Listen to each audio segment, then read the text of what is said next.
Lace is the queen of fabrics. It enhances the dullest outfit. It complements every complexion. And it assures attention.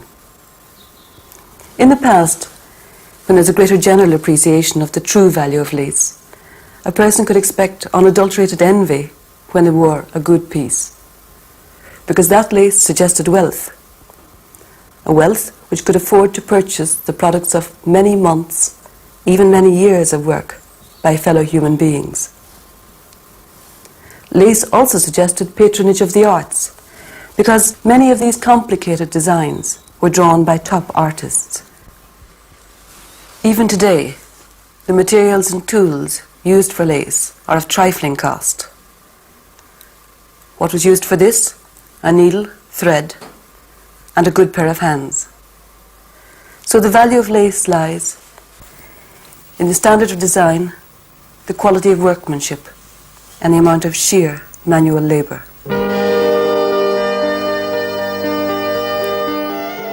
Maura Rua O'Brien was one of many Irish women who, even before 1640, reflected wealth through wearing a collar of the then recently evolved linen lace. Amazingly, there are those who claim that good lace design started only when lace was worn by men, like Robert Boyle, Earl of Cork, and Trinity Dons, like Provost Andrews, who in 1760 livened up his dull professor's gown with an ostentatious display in cravat and cuffs. His lace looked rather like this, imported from Venice for the butlers of Thomastown. For many Irish people, headdresses cost more than a year's wages in the early 18th century. Not all lace was imported. Linen lace was made by Irish men in the 1630s, and it is believed that this needlepoint sampler was made by a Wexford woman. There was a ready market for pillow lace, as people like the Irish actress Peg Woffington used it to trim her hat and cloak. By the 1730s, Ireland imported an impressive amount of superior lace thread.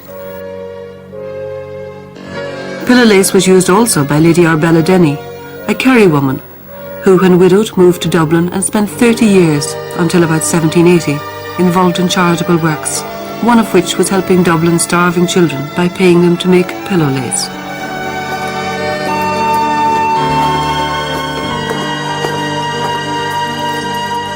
Pillow lace is a beautiful craft. For the onlooker, the click of the bobbins is distinctive. And for the worker, there is the satisfaction that even a bookmark is made quickly. This lace is made simply by the twisting, plaiting and knotting of threads around pins which are placed on the design. The lengths of thread are held on bobbins, and the long brass pins are used to guide and to hold the threads in position. Pillow lace making has been revived in Britain, but the only centres for it in Ireland as yet are in Lisburn, where Susan Latham holds classes in her spare time, and in Bangor. This lace enjoys different titles, such as pillow lace, after the work table or pillow on which the lace is made, bobbin lace, because of the bobbins which workers decorate with spangles, and even bone lace, because bobbins may once have been made of the shin bones of cattle. Pillow lace was used for trimming handkerchiefs, clothes, curtains and furnishings. It is not surprising that by the 1850s, pillow lace was made not only in Dublin and Inniskeag, but also in Birr, Clarnbridge and Oranmore. Up to 70 years ago, passengers on the liners calling at Cove provided a market for Waterford pillow lace.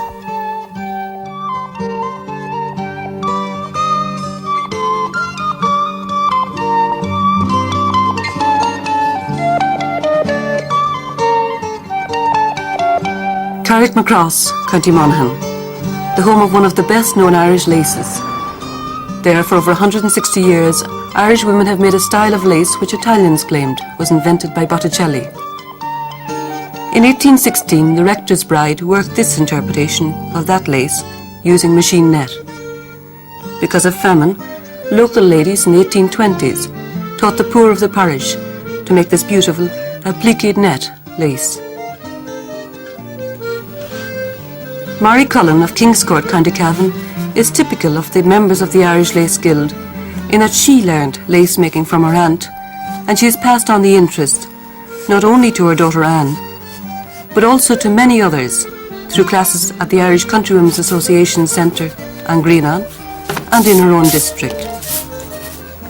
Mari has decided to make a set of coasters for wine glasses and a complementary centrepiece.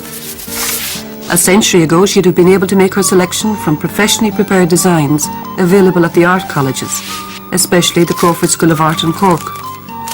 But nowadays, as no college teaches lace design in this country, she's forced to trace selected motifs from an old Carrick Cross lace design. Needless to say, old designs like these are treasured by lace workers lucky enough to own them. Mari has no formal artistic training, yet she plots out the shape and draws the design herself. She must plan a good design which incorporates the traditional fill, openwork and decorative stitches, so as to achieve the delicate appearance characteristic of Carrickmacross. When the design is prepared and inked out, Mari then transfers it from the drawing paper on which she composed it to a waxed or greaseproof paper. With the paper held firmly, she can then clearly outline the pattern. The clean line which this allows is important, since it is the confident flow of the design which is attractive. The indelible ink pen is important too, because lace is not washed before sale and is therefore necessary to use an ink which cannot stain the piece.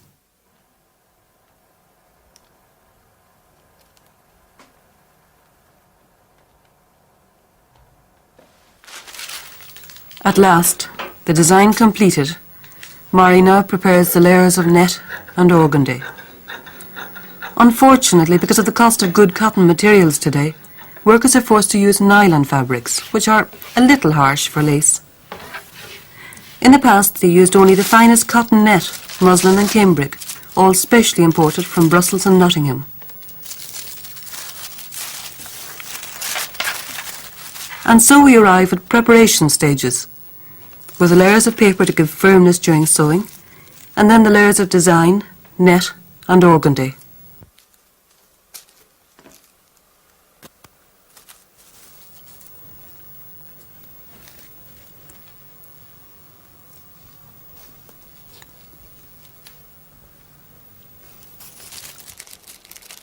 All of these layers are then secured together, first of all with pins, and then with plenty of tacking stitches.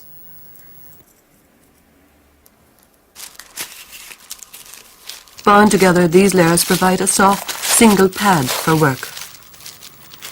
Many of us might shirk the apparently pointless drudgery of this stage, but every stitch is essential to ensure that the design will not slip at any stage. Carrickmacross lace survives as a craft, particularly because the Sisters of the Louis Convent took over the organisation and management of the local industry a century ago.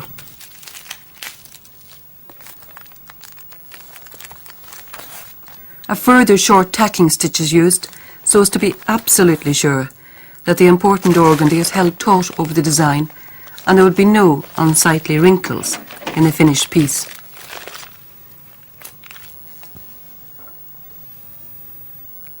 So now the work can begin. An elbow length of thread is measured, giving a length which should not allow any knotting.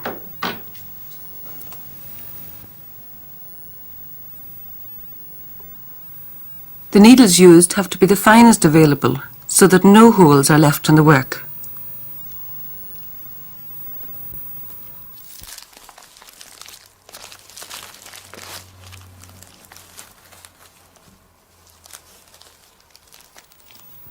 For Carrickmacross lace, a thick crochet cotton is placed along the lines of the design, and while this is held in place with the left hand, a very fine thread is used to couch or whip that cotton permanently into place, picking up only the fabrics.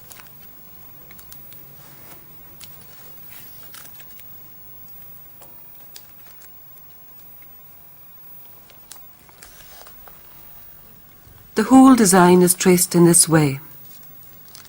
lace workers, obviously, cannot be paid by the hour. The needlepoint bars are a special feature of Carrick Cross. These are made of 3 strands of fine thread, which are then covered with buttonhole stitches. Notice, though, that the eye of the needle is used to lead at this point, so as to protect against the needle sticking in the net underneath.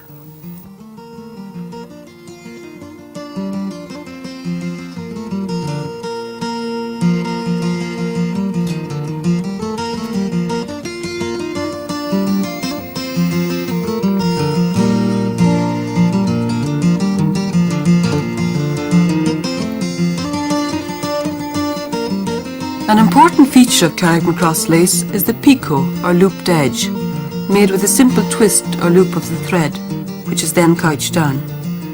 This was considered such an attractive feature of embroidered net laces that it was copied by machine lace.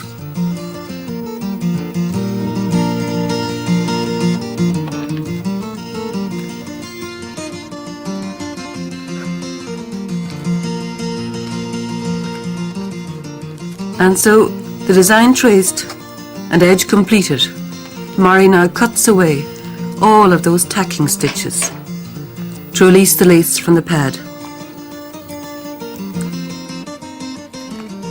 Those tacks fulfill their function, as all of Murray's lines are correct.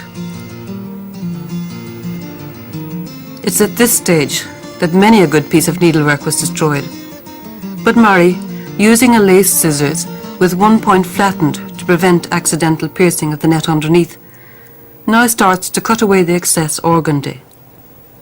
Work like this needs keen eyesight and a very steady hand. Because of these skills required, it is not surprising that Carrick Cross lace making was taught in the past to girls of between 8 and 15 years of age. They sometimes became the principal breadwinners in their families, attending the centre from dawn to dusk, 6 days a week. For that, they could expect a handsome weekly wage of 17.5p, about the year 1840. Few considered that wage trifling, and so these centres only accepted girls who were the most obedient, industrious and clean. The flattened tip of the lace scissors can be clearly seen. Carrick Cross lace was sought after by the fashion conscious in Paris and London. Indeed, a century ago, fashion magazines strongly advocated Carrick Cross lace gowns for all opera-going ladies. As this lace was not only soft and feminine, it had an artistic design, while it was inexpensive. The fashion writers commented particularly on Carrick Cross lace pops, or dots, which are scattered like snowflakes over the pieces.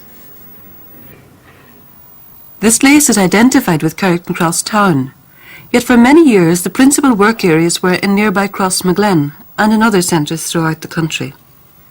Although each of these centres remained faithful to the basic applique work, they all developed their own varieties of decorative stitches, some of which are used here to give shading and richness to Murray's finished piece.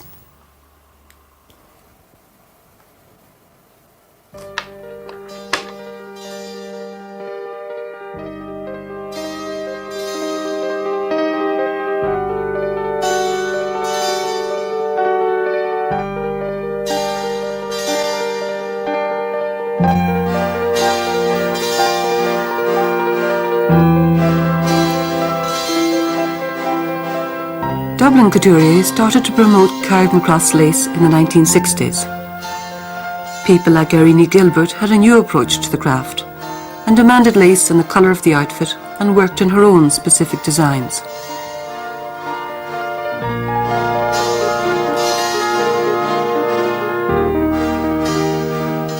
She emphasised this light effect of Carrick Cross by using it over naked arms and with luxurious silks.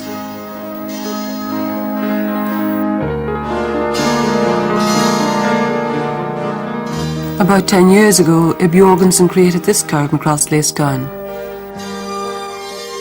which brought traditional lace a great step forward, showing that it can be adapted and used for modern design.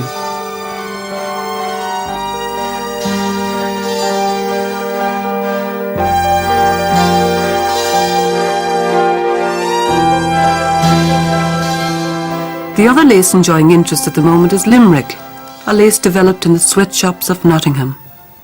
This lace was introduced by Charles Walker, an English lace manufacturer who established a factory where the Good Shepherd sisters later built their convent. He brought over 24 teachers and did so well that within a short time he had as many as 1,700 Limerick people working for him. There are two principal types of Limerick lace. Tambour work, in which the design was followed with a chain stitch, as in this collar. This was considered the simplest type of Limerick lace, and was therefore the first taught in schools. Pupils then progressed to the run and darn, a type which, when well worked with its varieties of enrichments, could achieve a gossamer quality.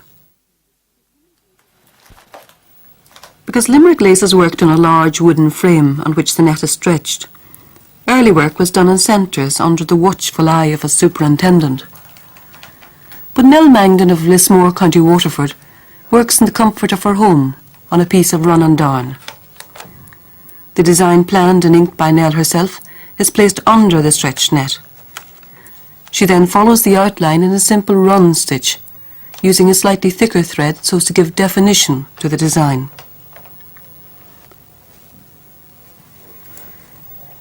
Nell, like these other lace makers, has won many awards for her work at the annual Royal Dublin Society's craft competition, which for many decades was the only official recognition to which a lace maker could aspire. In recent years, some vocational education committees have established lace classes, and through them, people like Nell have been pleased to teach others the lace-making techniques, so that they also can enjoy making lace at their own fireside.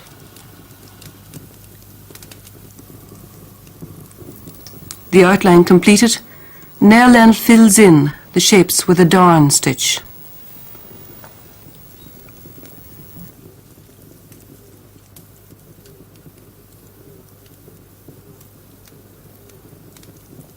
The fill or decorative stitches are important in Limerick lace too. Over 40 such stitches were known once by names like Bird's Eye, Plum Seed, Chapel, and the Mrs. O'Brien stitch, named after a lady who recommended a new approach to design by taking inspiration from the flowers of County Clare. Mrs. Vera O'Brien's suggestion was followed by other centres, especially in Kinsale and here in Kenmare, where the traditional wheat and vine is combined with new flowers, all in an unconventional mixture of yellow silk and white cotton thread. The Catholic Church was perhaps the greatest lace patron. Unfortunately, too many clerics loved their lace not a little, but too well, and so many of them were buried in their finest lace, thus destroying not only the lace, but also the country's documentation.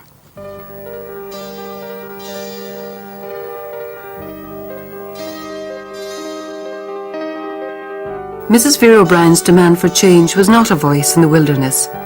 The marvellous James Brennan of the Crawford School of Art in Cork and some others led a strenuous campaign to improve the standard of design nationally. He was certainly well pleased with Kenmare, where a few talented members of the community drew designs for Limerick and here needlepoint lace, working sections to prove the feasibility of the designs.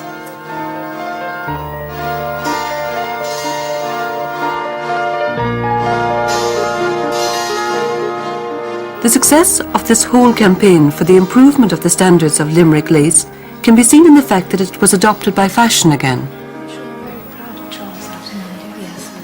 as here in this cream satin combined with run and darn Limerick lace of about 1905. The parasol is in tatting, which is one of the many other kindred lace forms made in Ireland.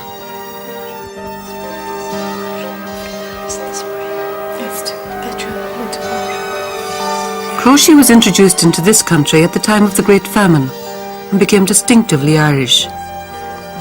It was considered an ideal craft then because it could be made by everyone, male and female. A child, it was claimed, could learn crochet in 2 to 3 months. By the age of 8 years, they could crochet a collar, and a few years later, they could be expected to copy unusual wallpaper in crochet. Molly Moore learned crochet from her mother when she was 6 years old. Throughout her lifetime in the Glen of Amal, Dunlavin and in Wicklow Town, she has spent many evenings plying at crochet hook. Molly is working here in an edging for an Irish crochet tray cloth. She starts with a central motif. A thick crochet cotton held in the left hand is used as padding, and working over that with a crochet hook and fine thread, Molly makes a rose with layers of raised petals. Such raised roses worked in the finest crochet cotton are typical of the best of Irish crochet. From the central motif, Molly extends the piece with chain stitch and loops. As Irish crochet designs were for many years based directly on medieval Italian lace, it is not surprising that enrichments like these picots or knots are survivals of that early work and are now considered essential to Irish crochet.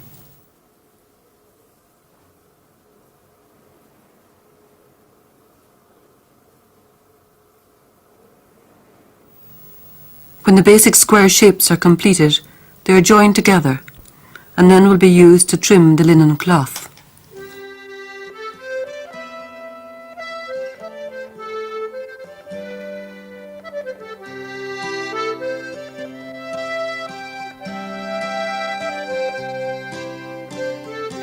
Another type of Irish crochet is that in which the motifs are made separately and then all joined together with crochet bars. In the past, in the presentation convent yawl, one group of girls made the motifs, while the other joined them together.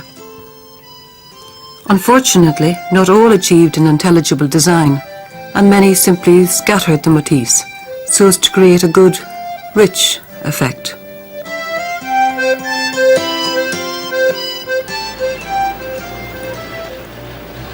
The majority of Irish lace centres were established in our towns, such as Kenmare, at times of severe depression. In the south of the country in particular, the convents added to their religious and educational roles by starting lace centres. These industries were directed from the lace rooms, where the workers and the buying public were interviewed by the manageress. The lace room in the Poor Clare convent is now managed by Sister Frances. The room is still decorated with prize-winning pieces of needlepoint. Indeed, Ireland's pride in the late 19th century was needlepoint, which is sold throughout the world.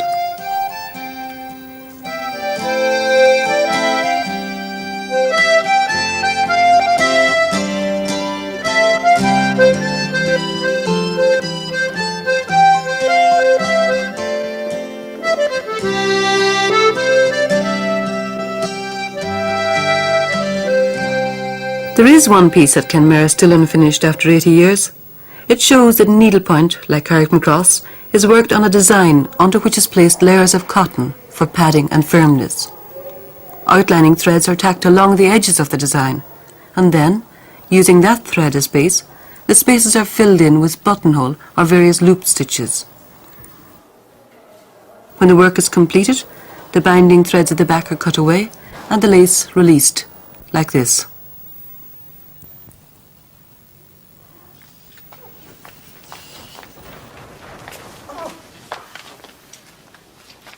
Mary Cullen and friends meet for a social evening at the farmhouse of Patsy and Bridget McCabe near Kingscourt, County Cavan, to make an altar cloth for the local church. Hello, Anne. Hello, Helen. Hello, Barry. Hello, welcome.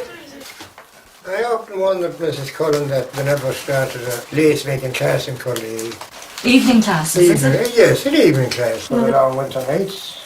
They're trying to get a class going, Mr. McCabe. Yeah. You need 12 names. I'm sure we get that amount interested. Do you think? Oh yes, I'd say so. Maybe Mrs. McCabe will come along, will you? Yes, I will. You will? Please, God. And join the group. Surely. The only thing is it's very hard to get young people. They might come along for one night, you know, and it's awful hard to get them to stick to it. Yes, yeah. What do you think, Mrs. Ward? Well, I thought if they're interested, the young girls around, The young girls. the young ones, and some of the older women, it'd be a night out for them as well as learning the lace. Great. Yeah. Mommy, will I sew over this now? What part is that? Catfish. You see there. Go down that side to that point, right? You need a good long thread for that. And then do a bar across with a buttonhole stitch. You didn't have to thread any of your needles to come to the thing Oh, tonight. not tonight. It's a good idea though to have some ready threaded when you come. It's easier threading them at home, because when you come, the eye of the needle is so small. Although beautiful lace was produced in the past, the lace workers often endured much hardship. What a difference it is today. In creating such heirlooms, this group are carrying on a work which for centuries has been one of the highest art forms in Ireland. Mrs. Cullen, what are we going to film the eye with? The eye of the bird, is it? Yeah. That's embossing. Is it hard now? No, once you get the circles organised, it's not difficult then. I think you've seen it on Mrs. Ward's Tabernacle cover. Yeah. You know the one that Mrs. Ward did? And that's something the same design that's in this altar cloth now as we're in that, isn't that right? Yes, it is. That's the idea, is to match the two up together. I think I'll make the tea soon, ladies, will I?